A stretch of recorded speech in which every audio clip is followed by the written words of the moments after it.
jërëjëf ami chers fidèles téléspectateurs de Sénégal 7 ñu nuyuwaat leen rek kenn ku nekk ci turam ak santam di kontaan bu baax tey di jàkkaarloowaat ak yéen juste après Tabaski histoire de sillonner un peu partout ci ñi nga xamante ni dañuy yëngu ci art ak culture bokk na ci li nga xamante ni mooy sunu mbébét ba tax na tey ñu ngi fi nga xamante ni moom mooy Pikine daal di seet si nag koo xamante ni ci art bi da ciy kilifa. muy Lamp studio nekk ingénieur de son boo xamante ni fii ci réew mi képp koo xamante ni rek yaa ngi yëngu ci show bi xam nga ko ndax sa liggéey lu mu bari bari loxoom mi ngi ciy dugg bu baax a baax donc moo tax ma ñëwoon tey seet si ko Lamp ñu ngi lay nuyu di la ziar di kontaan bu baax tey ci li nga ñu nangul. waaw yaay booy ñu ngi kontaan bu baax. ci déjà seet si gi ngeen ma seet si. jërëjëf di am mbégte bu baax a baax di nuyu di ziar. Téléspectateurs yi nga xam ne yëpp ñooy seetaan Sénégal 7 di ci profiter aussi ci tabaski gi ñu jóge di baal ax ñëpp waaye di leen baalu surtout ax waaw di ñaan yàlla ñu fekk ko déwén yu bëri te tal ko amiin mu ànd ak sutura amiin waaw ak i xéewal bu baax a baax a baax amiin amiin alors kontaan ñun tamit la ñuy defaat di baaluwaat ak ñëpp tey baal ak ñëpp comme ni ma ko waxee sànq rek ingénieur de son du ku nekk lañ koy tappal donc dafa am ay étape ak ay jéego yu jéggi ba tax ñu mën la étiqueter loolu bëggoon naa nag nga ñëw ci tuuti ban moment ngay toog ba ñu mën la nommer ne yow ingénieur de son nga yéen diplôme ngay am ak maanaam ci yenn fànn lay tegu daal ba loolu nga xamante ni mooy tur boobu nit ki mën koo am muy garaat macha allah. waaw ingénieur son moom bu dee ci ñaari côté rek laa ko mën a waxee. pour ci wàllum njàng comme ni nga ko waxee. fi nga ko mën a jaar ba peut-être nga mën a am ñu mën la tabal loolu. bu dee fu bëri ci dëkk yi ñu wër. muy ci dëkku nasaraan si wala yooyu. comme fii pour dire déjà école de formation buy formé wu dëgg-dëgg ci wàllu ingénierie son. métier son am na fi ay benn. mais ci catégorie ingénieur. bon yëgaguma ko. d'accord. waaye ay nit jàngee nañ fi sur le tas ba xëy ñu mën leen a nangul loolu tappal leen ko. d'accord. mais bu dee ci wàllum njàng cursus scolaire il faut nga am bac S2. d'accord. waaw. ok loolu c'est obligatoire. à partir de là ci ngay def formation bi. am na ci yenn école ci dëkku nasaraan yoo xam ni di nga ko def ñetti at. waaye formation bi standard bi moom c'était 5 ans. 4 ans 5 ans 4 ans 5 ans. soo paree formation bi ba jot sa diplôme. en général. dinañ la du tax ñu am nga kayit gi mi ngi koy firnde. waaye faaw nga stage ko. ci ñoo xamante ne ñu qualifié lañu ci loolu. ci liggéey boobu ci studio wala ci lu mu mën a doon. d'accord benn ñaari at wala ñett ñu doog laa mën a wóoloo. nag nangul bàyyi la ak ay professionnels dëgg ngeen di mën a liggéey te du am jafe-jafe. d'accord. donc da ngay boo ko seetee kon da ngay gis ni du métier mu yombe ni ñu jëlee tur yi fii. nga xam ne dañ koy jaawale ak sax preneur de son dong. wala ab technicien de son nga xam ni moom baat boobu moo ëmb ñëpp. waaye ku ci tëb rek ndawatina nag ñi nekk ci studio moo xam nga yor affaire bu ndaw sa studio sa kër wala lu mu mën a doon. di ko jàngantu wala nga ciy def dara ñu koy xaw a apprécier toujours rek dañ dul xam lexique bi ñu war a utiliser. d'accord pour qualifier seen bopp fi ñu nekk ndax programmeur nga. wala technicien nga. wala preneur de son nga wala ainsi de suite mais dañuy tëb rek jël tur wi gën a xaw a kawe. daal la koy tabal jëmmal ko ñoo koy tabal seen bopp sax ñaare donc koo ci laaj mun la man ingénieur son la. d'accord. waaw donc te wax dëgg yàlla du métier mu yomb. mu yomb moom effectivement yow tey Lamp bu ñu mënoon xam fi nga ko jàngee wala da nga demoon jàngi ji ko. njàng mi fii la doore et je suis fier de le dire. macha allah fi ma ci jaar ñi nekk ci milieu bi xam nañ ci ñu ci bari fi ma ci jaar yëpp. d'accord. donc déjà avant may def son ci électrotechnique laa njëkkoon commencé di ko def. d'accord donc moo ma neexoon. ma nekk ci depuis may nekk xale. primaire laa commencé pratiquement. d'accord Sénégal Japon après CNQP bi may def secondaire. cursus boobu technique bi daf ma musoon yitteel. d'accord. donc lii nag moom tombé musique ne ci ñun. bëggoon ko. nekk ci hip hop à l'époque. parce que dañ ci teel a dugg. parce que CM2 la ñu commencé. d'accord dañu commencé musique réellement. d'accord donc centre culturel français comme Dakar la ñu dëkk. d'accord. donc influence boobu après sa partie 6e secondaire lañ njëkk a def suñu groupe rap. d'accord xaw a teel. d'accord. waaw donc cursus bi lool la ñuy booleeg njàng male. njàng ma la di ko def. di ko def ba ni ñu yàlla xiirtale ci technique gu son. d'accord ñu dugg ci. donc di ko jàng fii. jaar ci ay bërëb yu bëri. pratiquement partout. ba après nag plus tard lañ ko doog a commencé jàng. ci wàllu këyit. d'accord boobu fekk na mën nañ ci lu bari. waaye théoriquement jànguñu ko woon. donc foofu lañ ci jaar pour gën a ajuster affaire yi gën a ajuster ba tey it ñu ngi koy wéy di ko def. di ko jàng ci mu dul jeex la. d'accord voilà donc mën nañoo wax ne yow bokk nga ci ñi ko jàng laata nga koy dem ci bërëbu yi nga xam ne moom lañ koy xamle. te bi nga demee it yombal na parce que am na loo jotoon xam laata ngay dem ci école yi. si yombal na ko lool parce que déjà ba tey def naa bi may mujj dundaat loolu sax yàggul def naa ay peut-être ay 6 wala 8 mois ci ginnaaw. ak ay nasaraan yu may yëngool. bon benn association la SAE. benn association la bu regroupé ingénieurs de son yi nekk yi gën a mag un peu partout dans le monde. d'accord bon yàlla defoon ma bokk peut-être ci rare ingénieur sénégalais yi leen teewal fii. d'accord donc ñu waaxu woon ñëw fi ci yu bari. donc ak Malek un peu partout. d'accord mais même jafe-jafe bi sax da nga koy am mooy à chaque fois wu ñu la ko ne non yow moom yow lu ñu la jàngalate daal amatut mais man damaa bëggum gëstu. ngir ña nga ko séqal da ngay gis ni ay kilifa lañ lool. macha allah waaw fañ nekk àdduna bi li gën a am solo ñoo koy yëngu ngay dégg ak ñoom di jàkkaarloo ñoom ci ay forum. d'accord donc da ngay gis ni njàng mu dul jeex la ndax saa boo xëyee dégg wala nga gis loo xam ne lii xaw na laa jaaxal. effectivement waaw donc. moo tax métier la bu demande humilité trop. macha allah muy lu am solo wax naa ko sànq ci samay ndoxteeli wax ne la majeure partie des artistes yi ni nga xamante ni ñu ngi yeewoo fii Sénégal bari na ci ñoo xamante ni sa loxo jugul ci seeni œuvre donc loolu aussi nekk loo xamante ni ñoom tamit qualification bi nga xam ne yàlla dimbali na ba nga am ko looloo tax ñoom tam buñ bëggee lu baax di ñëw ci yow mais en tant que tey koo xam ne da ngay dund ci showbiz en globalité nan nga ko gisee ban jàngat nga ci am ci côté bi nga xamante ni moom nga féetewoo maanaam son yi nga xamante ni yaa ngi koy dégg actuellement yi nga xamante ni bi nga dooree ba am ci yenn xam-xame yaa ngi gis est-ce que mi ngi juste son yi la majeure partie ci nouvelle génération bi ak ñi nga xamante ni ñoo xaw a yàgg tuuti son yi ni muy war a demee exactement est-ce que mi ngi juste ci artistes yi nga xamante ni ñu ngi way. bon bu fekkente ni ci côté sonorité son. Ouais. parce que bokkul ak musique bi. déedéet bu ci nekk ñaari ci sa domaine rek laa la laaj. waaw ñaari problème loolu yëpp ci domaine bi la sax. d'accord mais bu fekkente ni ci côté son moom bu ñuy wax dëgg rek te yàlla tax. waaw at yi presque fukki at yi. waaw bëri nañ jafe-jafe lool ci côté sonorité côté déggin. d'accord mooy côté bi ñu féete. te dafa am lu ko sabab. muy lan. mooy technologie bu bees bi nga xam ne dafa ñëw ñu koy wax MAO mooy musique assistée par ordinateur. d'accord nga xam ni mën nga wut sa benn machine rek xool benn lampe wala kenn mu installé le logiciel installé la dara nga toog sa kër. d'accord donc wala nga ubbi sa benn studio. ñu yor naa studio. daanaka jànguloo ko fenn. maanaam banaliser affaire bi. commencé defantu moo xam ay benn morceau ñaar ñett gars yi apprécier. d'accord. bu dee vidéo tam même problème bi la donc ñu débrouillé wu ci def benn affaire ñaar après génne dugal ci télé bi sa morceau mi ngi daw gars yi naa la c'est nice. léegi accessibilité boobu te àndul akum njàng. dafa dem ba dafa indi benn pollution sonore. dénaturé. waaw boo xam ne ci wàllu dégg-dégg. d'accord bokk na ci benn aspect yi nga xamante ni ci sama xam-xam bu gàtt. ak sama seetlu. li tax sax ba woykat yee ñu ne ci musique bi ñu bëri di xaw a ñaxtu ci di xaw a jaaxle ci lan moo tax affaire bi doxeetul na mu waroon doxe parce que nopp dafa jige bopp. te responsabilité bi nga xam ne moom la ñu am mooy li ngay jël di ko dugal ci sa nopp. ak ni mu jigee bopp.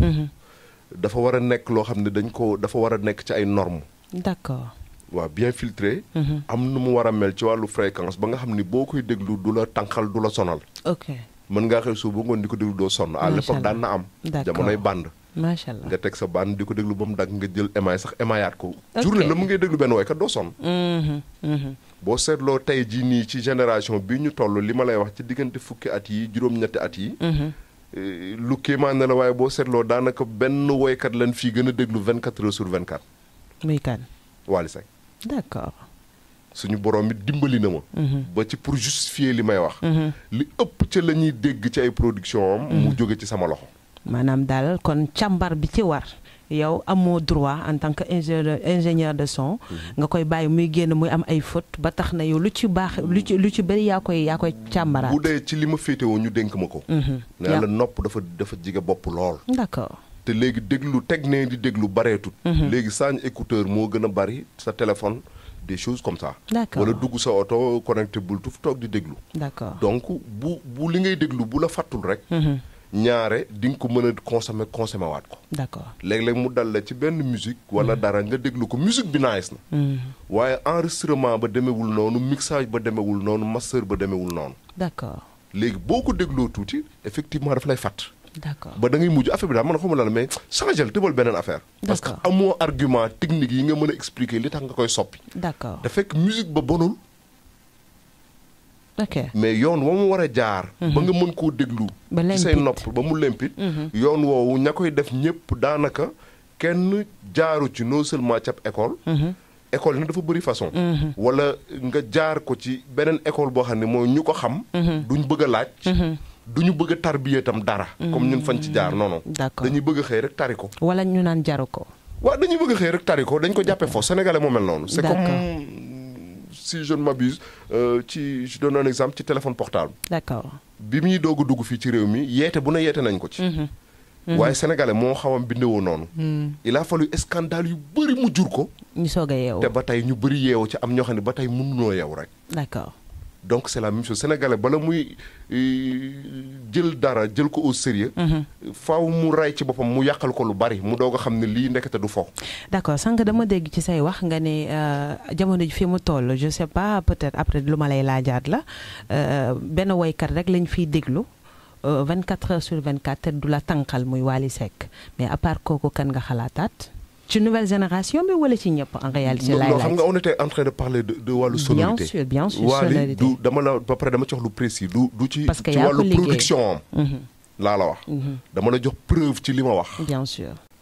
ndax man xamatuma sax ban at la dugg ci man. at moomu defe naa c'était en 2005 je pense. d'accord albumu lu ne. defe naa ci la door. live yi après bàyyi sant yàlla yu ci bare bari indi suite di continuer ba suñu junni tey ba ci ay taxi love ak yóbbante ak indi suite. d'accord yooyu yëpp aussi sa loxo la exactement. d'accord léegi pour firndeel la li ma la doon wax. nga xam ne ci xam-xam boobu la ñu sukkandiku woon. bien sûr. ba tax ñu mën a prouver loolu. raisonnement boobu laa la indil rek. pour mën la wax ni la. bokkul ak kuñ fiy gën a dégloo wala kii moo ci topp wala naa noonu. am na ñu ñu fiy déglu du moom dong ak ñu bari. non man waxewu ma foofu ba tey man fi may waxee mooy ci justesse bi. ci sonorité bi nga xamante ni moom mu fi nga féete. xam nga Wally par exemple. bu dul ci wàllu production. rëccal na fi ay ñaata affaire yoo xamante ni sonorité bi demeewul noonu. d'accord si ça arrivé. d'accord. am ci yoo xam ne defuma ko te daa baax. d'accord voilà man nag foofu laay waxee. voilà yoo xamante ni tey yaa ngi koy dégloo. ci n'importe quel artiste nag. je prends l'exemple par exemple un confrère comme Ibou Ndour. voilà. côté son il y a presque pas de débat amul débat. macha allah non amul débat. ok c'est-à-dire bu ñu am problème di wax li fi nekk. d'accord amul débat. d'accord parce que dafa am métier mi. am lu mu comprendre. ok jël ci temps. d'accord. amul débat. musuma gis produit bu mu génne nga am problème mu naan son bi nii mel na nii wala nangam. d'accord lu mu bon mooy tane lu bari lu fi ne. kon am na dara lu fi ne loolu mënul nekk tànn wala làmbatu. d'accord. am na fi ñeneen ay benn yoo xamante ni ils font de bonnes choses. te yow yaa ngi koy déglu di gis justesse normalement. macha allah effectivement foofu rek lañ bëggoon ñu ñëw laataa ñuy jàll ci leneen ñu gis ne nag jamono ji ci seen wàll wi ngeen di yëngu dafa bëri ay coow yu ciy am loolu nag en tant que tey koo xamante ni da ngay suivre musique parce que au-delà de ingénieur de son am na ko ma waxtaanal mu ne ingénieur de son mën na dem ba nekk arrangeur parce que oreille d'écoute bi muy am ak habitude bi ak expérience bi moom moo ko koy may coow li nag mënuñu la cee bañ a accepter laaj la ci mais d'après vous ak la maanaam majeure partie bi ngay recevoir parce que fii ku ne ñëw na fi nag boo seetee ba ci biir ban analyse moom mooy indi coow li. bon xam nga déjà da nga dugg ci ñaari aspect waaw mooy benn coow li nga xam ni peut-être dafay am entre woykat yi. d'une manière générale defe naa moo gën a dem ci mbedd mi. effectivement. waaw ak beneen aspect mooy ingénieur de son am na koy waxtaan mun na ndax ingénieur son mën na dem ba nekk arrangeur. En fait loolu ay analyse yoo c'est personnel. man maa dem ba wax la ko mais dama xam ne rek yow yaa ngi ci biir. c'est un débat. bien sûr c'est un débat boo xam ne dañ koy souligner tout le temps muy jur ay wax. Bon déjà damay revenir pour leeral ndax sama classe ki ñoo ci gën a mën a leeral. d'accord parce que man maa gën a coow lu yëpp def naa bu ñu ma ci génnee. maa waral coow li. parce que débat boobu moom fu mu jógee rek man ci li ma gëm. ndax je suis un des rares ingé son. bu ñëpp xam ci ingénieur son. ba pare muy def direction musicale. d'accord muy wàllu arrangement ak muy wàllu arrangement. donc ba pare di ci dafay it tout le temps. donc c'est normal que mu am ñu mu déranger ñaare. ñoo xam ni dañu considérer ni ñoom. ay musiciens lañ yuy toog instrument di jouer ñoom moom arrangement. effectivement donc pour ma leeral la parce que loolu tam dafa bëri coow bu ci nekk. loolu coow li nee na coow li man doon ko fi def kon kay maa ci mën a tontu. d'accord coow li yàgg na de. yàgg na parce que moo tax man la li ko sabab du dara. lu dul menn man maa ko fi faral di def. te loolu ça peut déranger au fait. non ça dérange. actuellement dafa am ñu muy déranger trop parce que pourquoi parce que bu dee da nga jàpp ni yow da nga gëmloo. depuis des années. que ni yow tant que musicien. buy toog ci clavier di jouer wala nga nekk instrumentiste moo mën a doon waree ba. mais li ci bëri ci ñu koy souligner di ci indi coow c'est les claviéristes ah sama copain yu ci bëri. yoo xam ne directement ou indirectement damay gis ñuy soulever débat yooyu. peut-être jamais en face de moi. jamais nag mais maa ngi gis ñu koy tourner. d'accord. et j'aimerais bien qu'un jour ñu am courage affronter ma directement. pour qu'on parle techniquement. pour ñu xam d'abord. arrangement mooy lan ak fu mu wékku ak kana ko war a def mais pour ma jox la leeral bu gàtt. logiciel bi may tiim. di liggéey. pour ma gën ko détailler ci ñi nga xam ne peut-être ay apprenti lañ ci wala ainsi de suite. lim ay quelques logiciels muy Cubase Pro Tools Logic. wala bu mu ci mën a doon MAO. d'accord logiciel boobu ci boppam moo njëkk a tudd arrangeur. macha allah waaw ñoom amuñu xam-xam dañu xamul. ok. logiciel moo njëkk a tudd arrangeur. léegi ki ñuy woowee ingénieur. dafa am étape yu bare yoo xamante ni dafaa jaar tëb ko mooy technicien programmeur j'en passe étape yu bari. d'accord. ba xëy di dégg ingénieur bu ñu forcé wul dara nag. duñ ko sax tudd. d'accord dañ ñu ko tappal ci tapp bu wér. d'accord. léegi kooku étape yooyu yëpp mu jaar. toog di programmeur mooy nga toog tiim sa machine comme ni ko booy defee seen kër. composer ay morceaux. d'accord. morceaux yi mu composé. moo xam na musique wala xamul musique waaye mënoo cee génn fët. d'accord. bari na fi. ñoo xamante ni jànguñu musique. waaye beat yi ñuy def mi ngi génn di toj dëkk bi. di baax nag. musicalement.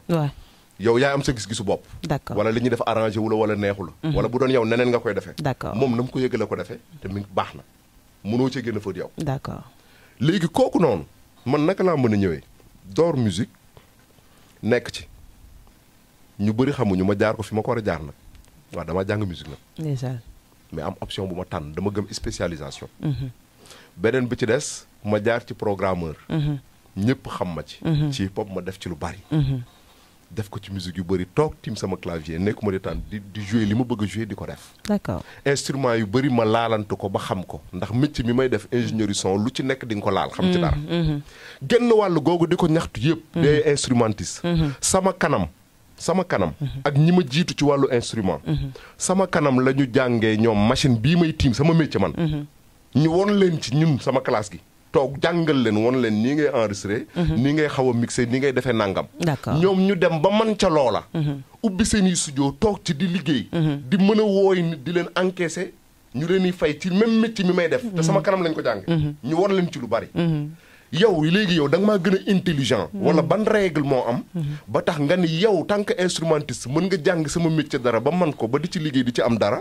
waaye technicien bi yoo fi fil di câble lekk defi néew moom warta am capacité. dégg lu baax li ma la. capacité wu. jàngaat ci sa kaw yow loolu ngay def ba mën a arranger. d'accord. fan la tegu. mbir mi kon ci lan lay nuru. Sénégal moo baaxoo loolu dama la benn tendance xam naa du leen neexaat. mais suñu kanam la. bi ñuy ay at ca ginnaaw dafa am ay moment yoo xamante ni arrangement yëpp dafa demoon jamono ñoom Lamine Faye. par exemple pour être plus précis. arrangement yëpp dafa nekkoon pratiquement ci guitaristes c'est les guitaristes qui dirigeaient les arrangements. dans les studios. d'accord. ñuy dox di dox jamono ba mu yàgg arrangement yi bougé dem ci bassiste yi. le moment bi ñuy gën a jël tendance yi Abi Faye et tout de suite. d'accord bassiste yi bu ñu dajee ci studio di liggéey sax arrangement yi même bu ñëpp participer wala sabarkat bi def ko sax bassiste bi la ñu jox arrangement yi ça se discutait pas. d'accord ce qui est injuste. ok ñu dem ba benn jamono. avènement beneen génération daal di ñëw les claviéristes. après ñu dem ba arrangement yi ça tourne autour des claviéristes même bu dee li ëpp ci yenn morceaux yi da nga ñëw studio. percussionniste yi lañ koy xalabe mais ñooy def arrangement yi ñu ci bari.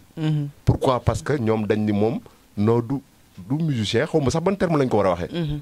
te da ngay tëgg muy tëgg mu yor sabar di 7 notes. nga yor sa clavier wala sa basse mu 7 notes composé nga koy wëndeel. macha allah mu maîtriser instrument nga maîtriser sa instrument. nga ni mais yow mën nga def arrangement mais moom warta mën a arranger. d'accord est-ce que du kon le fait que xaalis bi nga xamante ni da daan dugg ci ñun te yenn saa yi muy dem en globalité. yaa ngi ñëw ci business. ci lépp bien sûr parce que showbiz laa bëgg ñu dugg ci en réalité nga xamante ni yow en réalité yaay jëlandoo 2 à la fois et que ñoom li nga xamante ni mooy seen métier ñoom tamit instant bi ñu ngi koy jéem foqati ci ñoom. gëm yàlla lañ war a def ak nangu évolution. d'accord jamono dafay dox.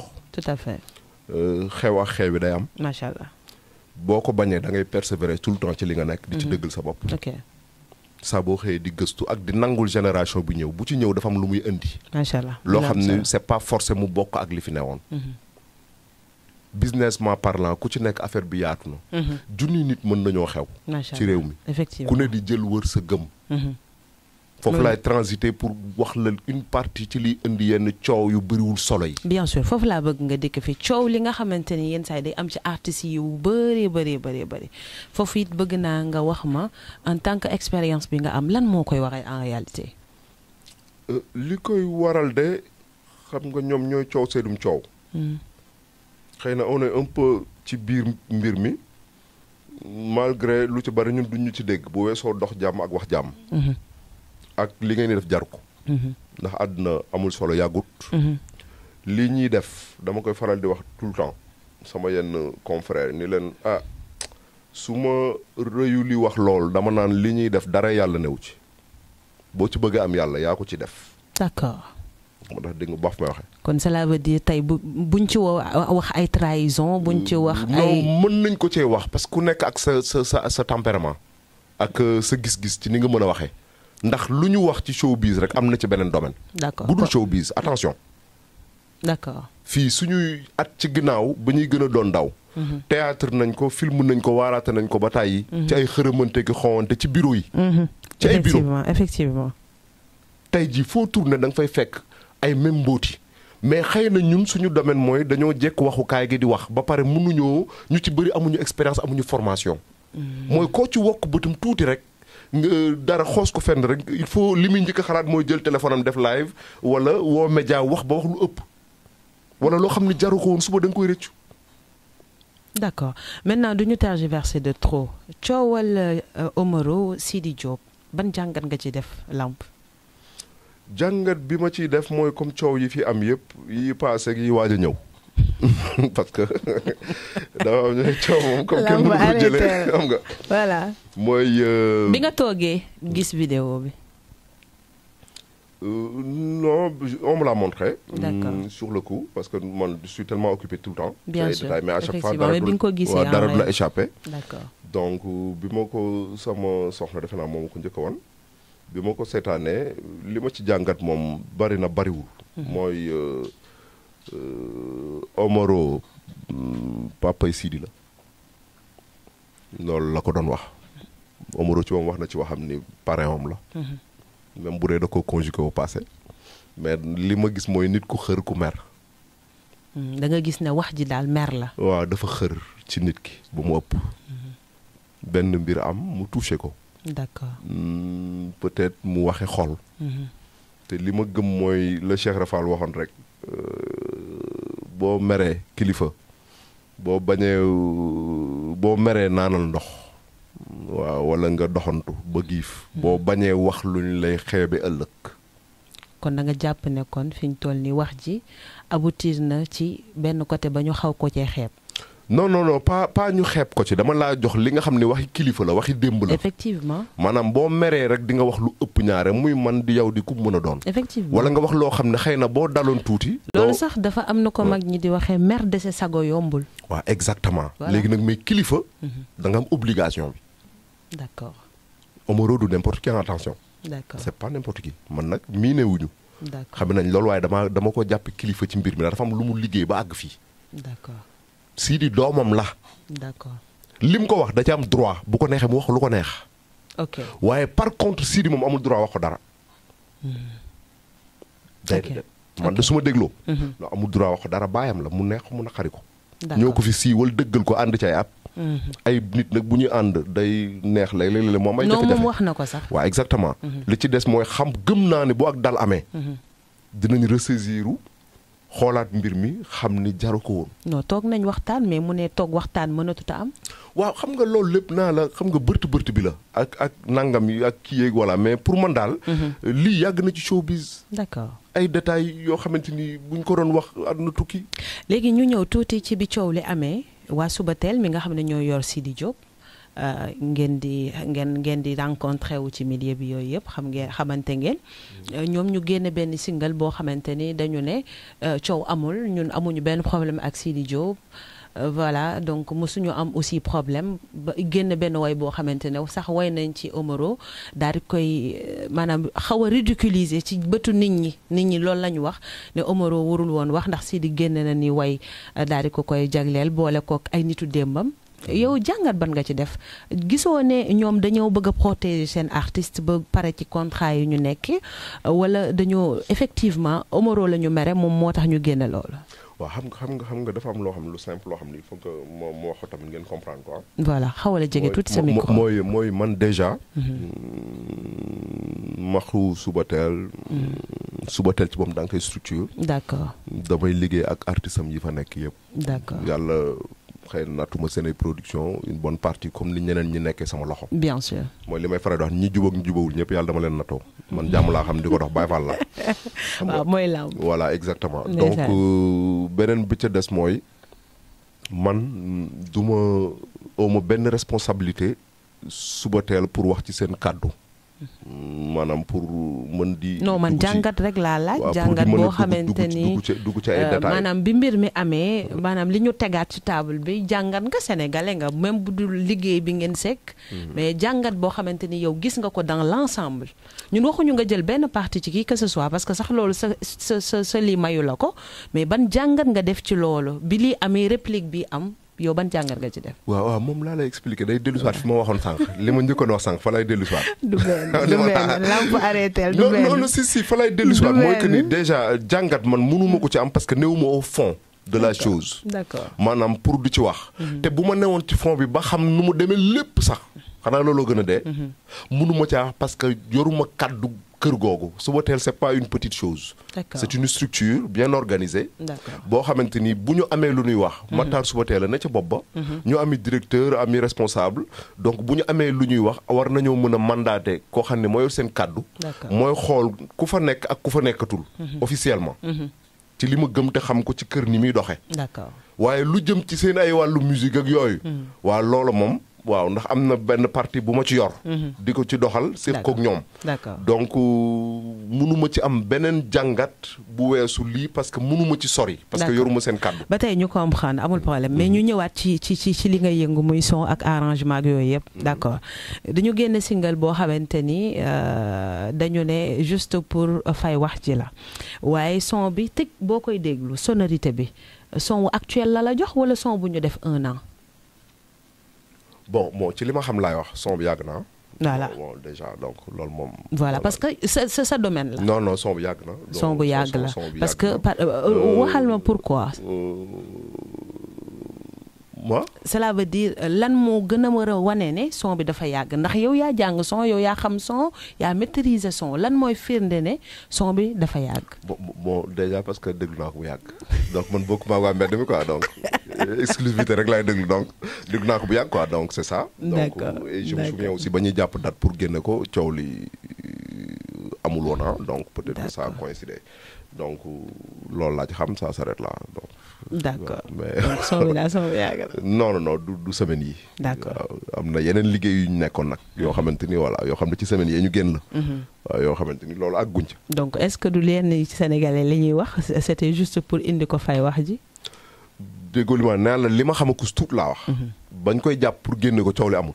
ok kon kay xanaa kon. kon mbir ma leer na. waaw. ñu ñëw tuuti tamit ci concurrence bi nga xamante ni parfois day malsaine. ci diggante artistes yi nga xamante ni parfois li ñuy wax dañuy dem ba bu ñu defaatee vaar kersa day mujj ñëw est-ce que showbiz jar na ko nag en réalité pour Sénégal laay wax. waaw xam nga yaa ngi may fekk saat fi ma doon waxee sànq. voilà ne la lu dul showbiz jaru ko. d'accord tey jii man su ma neexoon. fii ma toog nii. ma wax fi loo xamante ni. su ma ko waxee showbiz bépp yëngu. ndax nag 20 at ak juróom def naa ko ci métier mi. d'accord. yoo xam ne soriwuma fi benn yoon lu ëpp 2 at. d'accord. li ma ci ump bariwul. d'accord li ma fekke bari na. li ma yëg bari na am ciy firnde. waaye ndax da ko jar. Youssou Ndour suñu papa jooju. su fekkoonte ni lu ko nit mos a def ci showbiz mu toog wax ko ci mbedd mi. waaye billaay di ngeen bind ba dee yéen taskat xabaar yi. luñ gàtt xam-xam gàtt xel xam ne daj na lu ne jaar na fu bari. mais tekk rek. ak supporter. métier moo dem. ku ne domaine ba nga ne rek nga naan non sa affaire bi metti na de.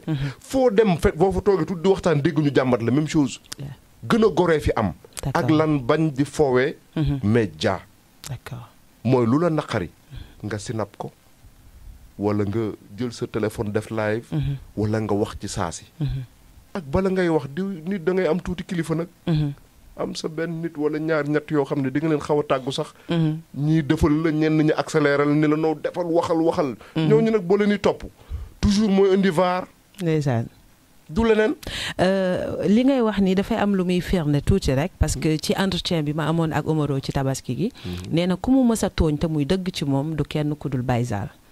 donc mu jéggalu ko publiquement mais tey maanaam li nga doon wax noonu moo ci rebondiraat.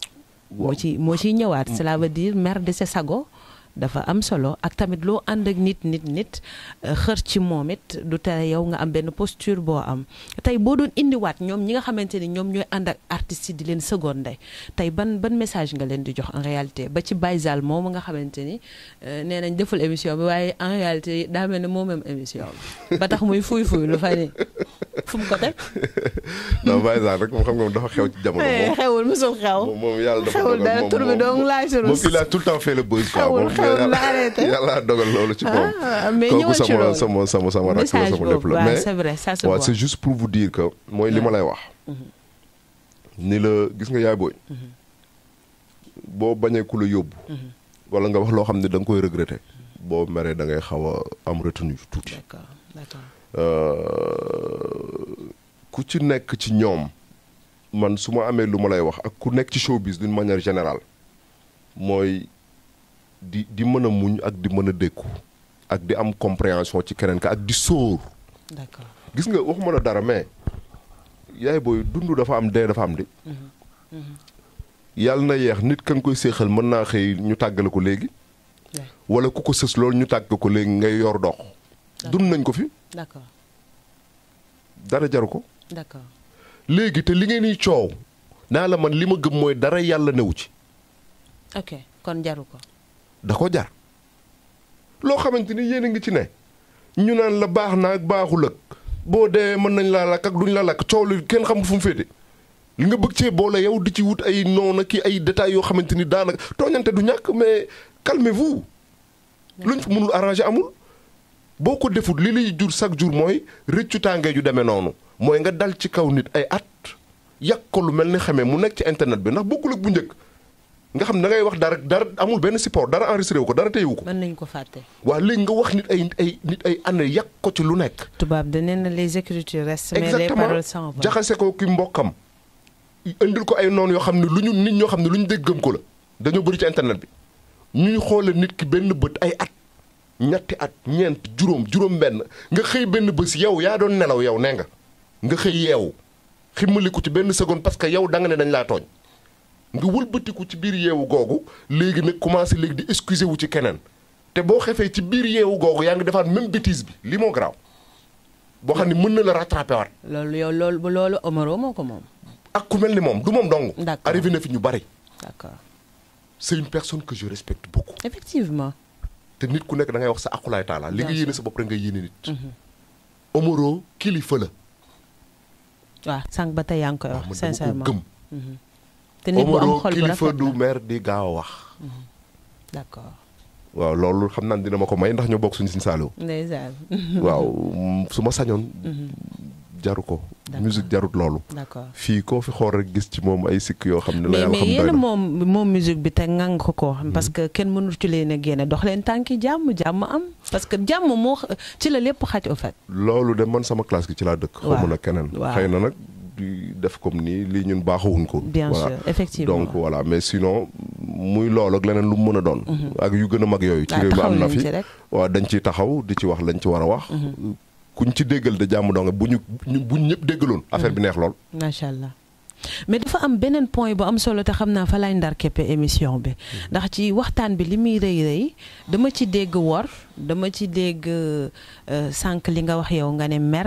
wor bi nag moom moo ko wax du say wax parce que yow nee nga boo ko xamoon sax doo ko wax parce que sa posture mayu la ko mais dama ci dégg aussi jigéen ne dañuy dem ci ay appartement jigéen di wax lu ñaaw ci deram maanaam ci yoon bii nga xamante ni dañ cee nekk muy showbiz te ñu bëgg carrière est-ce que war nañu xajal jigéen ci seen i diggante ba muy yàq wala muy nuire. waaw xam nga loolu moom loolu du ma ci mën a avancer. parce que au fait bu ñu jëlul bii. nañu jël sax lépp en réalité ci loo xamante ni maanaam relation bu mu mënti doon léegi nañ teg cadre Omaro ak Kële. waaw peut-être ci àddina. waaw ci àddina. est-ce que di di nga nangu du ma ci mën a wax. d'accord non ñun sax ñëwuñu pour ñàkk laa wax lu la wóorul loo xam ne du wóor ci yow. mais ñun li ñuy wax am nañ fu ñu ko teg quand même. mais damay wax en général pour que yow nga nekk à l'aise est-ce que nit war na xajal moroomu nitam jigéen di dugg seen diggante. àddina de manière générale. waaw. ñaar yi. mu jigéen ak xaalis. parce que ñaar yooyu yëpp am na fi. jigéen ak xaalis dafa nekk buntu seytaan. d'accord boo xamante ni toujours soo gisee mag ñi. di ko faral di moytuloo. képp koo xam ne da nga ne ci àdduna di yëngu ak lu mu mën a doon. ci sa diggante nawle. boo ko fa xajalee tuuti rek mu mën na faa yàq lu bari wax dëgg yàlla. loolu moom kenn mënu ko dindi. léegi nag yow mi nga xamante ni yaa ne ci mbir di yëngu di ko séq ak say nawle ku ci nekk dafa am benn responsabilité mooy responsabilité wu jiite relationnel bi am fondement bu dëgër boo xam ni di ngi ku ci nekk parce que du benn engagement yéen ñi ko séq ku ci nekk day am engagement bu mu jël. d'accord mooy sama digganteeg diw mii de dara du ko yàq. d'accord ma gëm ko wax ko te muy dëgg ci man. nga gëm ko wax ko te muy dëgg ci yow. muy ñaari kàddu gor yi daje. mooy tax lu ñëw da ngeen koy man. seytaane ñaar fu mu dugg. ñaar wala ñett ñu ko séq ñoom ñoo may prox ndoolu seytaan mu dugg. buntu kenn yolomal rek. d'accord mais bu ku nekk dëggoo ferme li ngay wax nga gëm ko respect am seen diggante lu ngeen séq wala muy jafe-jafe ndax ñuy ànd faaw jafe-jafe di am dans la vie. ngeen mën a toog ci bërëb waxtaane ko ci ab ruq te kenn xamul leen. wëlbatiku ku nekk jekkalaat toogaayam. d'habitude y a pas de problème. mais li ma la wax sànq moo ci ne jamono bi dafa toll foo xamante ni léegi loolu bareetul boo meree rek waaye xoolal sinap yi ki na muy sinabee wala na muy kiyee rek toujours na mu yendoo da nga koy xam. bu dee am na ku muy gaaral nga gis ñu bind wala ñu am nu ñu defee c'est-à-dire seen monde la ñuy jël yóbbu ko ci mbedd mi. te mbedd mi réseaux sociaux la léegi mooy mbedd mi. d'accord donc pour man du lu compliqué. mais nit ñi ñoo war a dellu siwaat ci ab yar tuuti. ak ci sutura surtout. d'accord ormalante. bareetul. macha allah. ndaw ñi foofu la ñu war a gën a dellu. gën a nekkaat nit. bu dee ci milieu bi ñu nekk ñu xam ni ay homme public lañu ñoom artistes yooyu. ñoom ñoo nekk devant. ba pare jekk téye micro bi waxukaay gi àdduna bépp di leen déglu ñuy wane seen image ñëpp di leen nawloo ñuy defi morceau di ci yedde kon war ngaa jomma def lu ñu lay yedde yow. ok yow yaay yeddaate. d'accord yaay yeete. yaay yow la ñuy xaar message bu am solo bi. léegi yow naka nga mën a nekkee cuune ba chaque ñaari fan ñett ñu dégg la wala nga doxe comportement wala nga waxe noo xamante ni da ngay wedd sa bopp sax ci say woy. d'accord. loolu mooy li fi nekk te loolu lépp nag ci formation de base bi la ndax la majorité ils n'ont pas eu assez de formation bu solide pour mën a am taxawaay bu mel noonu mën a comprendre ñoom ñooy kan booy dox nan nga war a doxee nan nga war a waxee fan nga war a yem mais ñaata woykat fi nekk yoo xam ne mosoo leen dégg ci dara déedéet bari nañ buzz doo leen ci dégg dara doo leen ci dégg ñu ngi fi te même génération lañ mu moo jee mos nga ko dégg ci dara déedéet daa am lu mu gëm am fu mu décidé ne fa mais Sénégal tamit dañoo yomb ci buñ la déggul ci lu bare wala ñu lay dégg ci détail ñu ne da nga xeewe waaw mais wala label bi nga nekk dañ la sacrifié yow yaay am sa ngëm-ngëm ñooñu lan nga leen di wax waaw xam nga loolu mbedd mi la parce que dafa am benn pollution bu fi am mais parfois mën na affecté sa influencé bu fekkee amoon benn esprit mental boo xam ne dafa li ngay wax ni yóbbu na artistes yu bëri loolu fi indi ay phénomène buzz ak ay def ay bad buzz ay kàcc bad buzz mooy kàcc donc xam nga voilà donc c'est ça voilà donc ay tappale donc tappale pour xew tappale ay trucs et mais loo ci gis pour ñu bañ la fàtte loo ci gis tey jii nii ban sénégalais moo xamatul bad buzz loolu xewi na kenn mënatu ci nax kenn d'accord amul njariñ d'accord ñi ko fi defoon ba xaw cee xew tuuti ñëpp foo leen gis tey c'est fini ça mais ñii ma lay wax ni ak ay benn yi nga xamante ni bu weesoo njuumte yu ndaw ci ay dérapage ñi ngi jubbanti seen bopp di am nu ñuy taxawee mais ñi ngi fi nekk xewnu comme ni nu bëggee waaye xewun de ba pare respect macha allah day lu am solo dama dégg nag ci ñenn ci ñoo xam ne ay kilifa lañ ñu ne Wally Seck bokk na ci rare sénégalais ñi nga xam ne ñu ngi def musique te nangu investir ci musique loolu da nga koy dëggal waaw Wally moom Wally jàmbaar la loo si mën a xam te njàmbaarteem ci fànn yu bari la bëgg na li muy def xam na fi mu ciy teg tànkam jaral na ko daf ko jaral waaw jaral na ko ndax jaral bi dafa bëri environnement yu bëri yu muy ëmb d'accord beneen bi te tamit am na lu mu comprendre ndax dëgërul bopp te day déglu am na ñu muy déglu d'accord li muy doon ndaw lu wax ji bari bu jaxasoowee bu 1000 personnes waxee am na ñoo xam ne bu ñu waxee lu mu jàppoon ba ko est-ce que mel ne moom yomb na ci côté nangu bi nga wax ak nangoo investir mel ni moom bu yomboon ñu bari ci génération man ne mel yombul qualité yi nga xamante ni xam nga suñu papa jooju suñu encore je reviens da ko daan faral di wax tout le temps di wax ni wooy rek doyul mën a wooy rek doyul malgré musta toog leen décortiquer lan moo tax wooy rek doyul d'accord waaw mais dafa bokk ci raison yi tax dafa am ak taalibe gu nit ki war a am d'abord am tuuti ci ak tarbiya nekk nit ba pare dooga mën a jëflante ak nit ñi d'accord loolu nag Wally am na lu mu ci am di investir ci musique am di investir ci nit ñi naturellement d'accord attention nit ñay consommer ok Wally lu mu am jox na ko nit ñi lu mu mënul lay xëy di ko def suba ba ngoon d'accord man dama ko yërëm sax ndax li muy def dara mënu ko ci mel ne moom yombul kon dara mënu ko ci d'accord léegi yow nga bëgg a def référence mooy li may wax d'habitude nga bëgg a def référence ku mel ni Wally Seck te tànk yi mu jël mooy bu amee junni ñi mën na ko joxe toog yow bu amee junni man mi ko séq ak yow doo ko bëgg a bokk ak man di mën a butu nga bëgg a mel ni moom da ngay nelaw ndax dafa am qualité yu bëri yu mu dajale ba tax mu mën fee nekk du mën a woy dong non affaire bi dafa am leneen lu nekk ci ginnaaw Wally su doon mën a woy képp moo ko fi baax waaye yow Wally dina juddoo ci famille boo xam ne ay naanaan kaamira fa ne ñëpp xew yi moom mu xew ah ñëpp xewi nañ noonu laa ko mën a waxee di c'est la triste réalité on dit les choses telles qu'elles sont. waaw mais man loolu laa la xamee sax seen famille ay ndaanaan képp fa nekk kenn dàqule la woo ci réew mi. tubarkalla ndeysaan. Wally mujj faa judd. jékki-jékki moom te bi muy xew day jàng woy. bi ñu koy confirmer ak mën a woyam yàggut. bàyyam jooju suñu bàyyi jooju yàlla na ko yàlla yërëm. yàggut de ba muy mujj tax di wax ni léegi nangul naa la ko. ndeysaan ni da ngaa mën a woy. yàggut di te boo fekk na mu xew lool. ndeysaan ci njàngum woy moom xew na fi. xew gu dëgër. parce que dafa am ay yu baree bari. d'accord Wally lu ko nit bañ nangul nga ko lool. est-ce que gisoo ne tamit ñu bari peut-être li tax yenn saa yi ci du ma nommer qui que ce soit nag ñu bari ci ñenn ñi nga xam ñoo nouvelle génération bi bëgg a mel ne moom bëgg a am fi mu yegg moo waral yenn saa yi parfois ñuy dugg ci yenn yi. waaw du ci ñàkk parce que dañoo comprendre lul détails yi ma lay wax. Wally xëy am li ma am par exemple. man par exemple dama la wax benn secret par exemple. benn affaire bu simple rek. waaw léegi li nga wax daa am solo. teel sa micro. waaw ci at yi nga xamante ni. moom laa nekk ci musique yëpp di ci yëngu. def naa ci ku ne nag. d'accord. waaw Wally da laa ci mujjoon a jëflanteel bi ma dugganteeg moom at yi ma dugganteeg moom mu gën cee nekk xale moom moo ci musa xalaat ba xëy def ko mooy xëy ñëw ma toog comme ni ñu ni ma allo grand maa ngi yónni benn boy foofu mi ngi ñëw ci yow boy bu ñëw ak si génne caay ba oto ni ma grand boy bee la jox oto bi. ndeysaan. pourquoi lui te mu doon xale. pourquoi est-ce que ak ñi nga liggéeyal ñëpp. exactement. d'accord. ñu ni déetawaay bañ dalee jëflante ba tey à part de je me souviens ay benn année wala ñaar yu mu ko fekkul ci réew mi. fu tabaski jotee mu gàddu xar mu xaw a toll ni gaynde gu ndaw yanu yóbbu nu andil ma. noonu la mel. waaw non c'est dégg naa ko ci nit ñi. waaw non c'est juste pour vous dire. man sama cas laay wax man. parce que man sama cas dafa différent. d'accord. mooy man damaa nekk di jëflanteeg ku ne.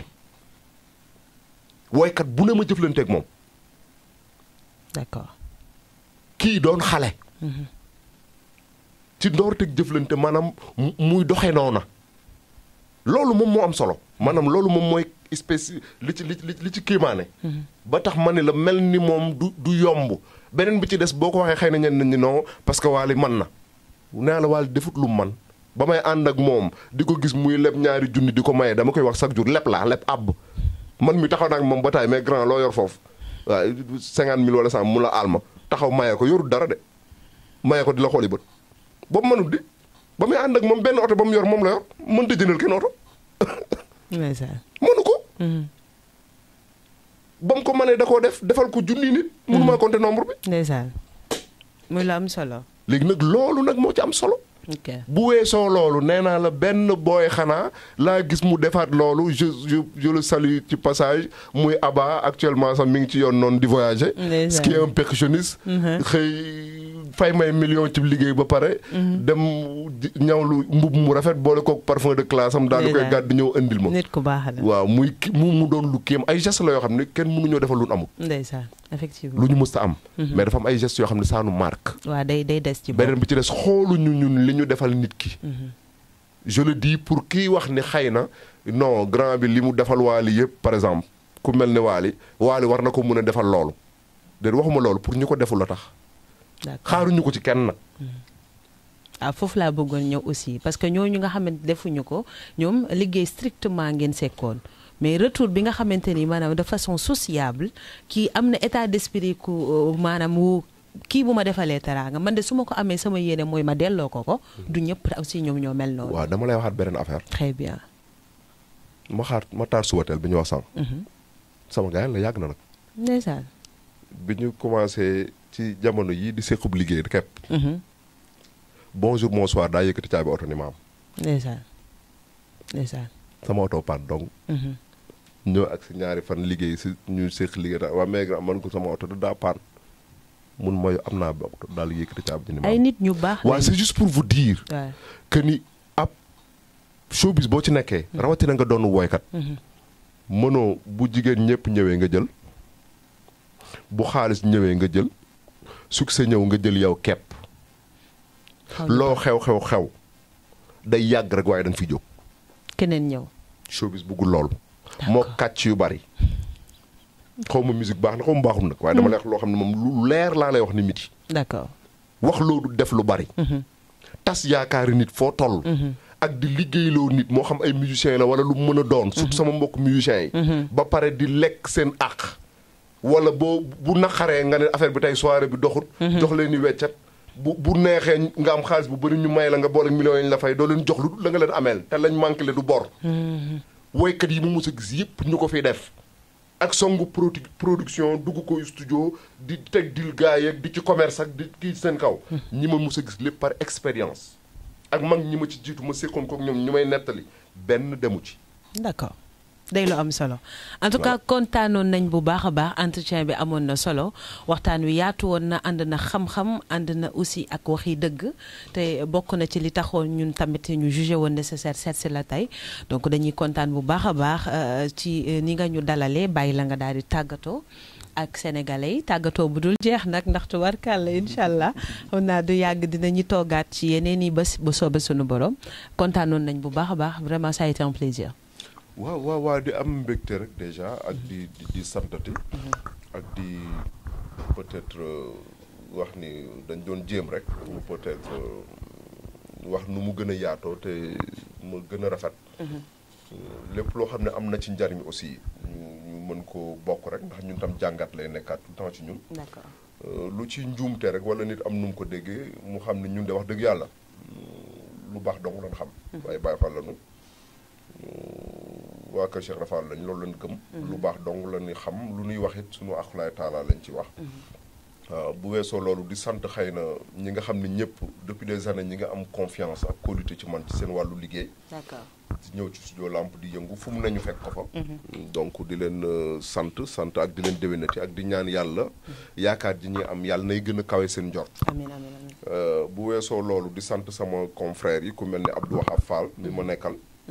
nga xam ni damay wax ni musique sénégalaise su dee am na kenn ku ma ci ameel njukkal ak ngërëm.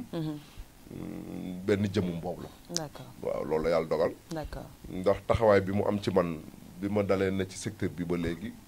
xam naa ku ne nag. D'accord. waaye ci moom képp la am. D'accord. donc mention spéciale laa ko amal. cant ak ngërëm moom kese dong képp. ba keroog leneen di ñëw. di sant aussi waali ci tabaski gi. mënu ma ko bañ a ñàkk a def. xar mi. waaw macha allah. comme d'habitude di ko ñaanit mu yokk ko. amiin sama doom la sama rakk la. amiin amiin waaw waay ma ne ko rakk sax day bañ. ndeysaan papa la may wax donc ndeysaan. ci cër ak truc yàlla yokk ko. amiin. di sant Matar moomu aussi di ko encouragé. ndax sama waaju baax la moom it. waaw di sant samay soxna. waaw mënuñoo ñàkk. waaw ñoom moom waaw mention bu kawe. ate kon te naa la ko defal ngay sant ñëpp. waaw di leen sant ñoom ñaar ñëpp. ok voilà déjà lii ma sol. soxna say ko.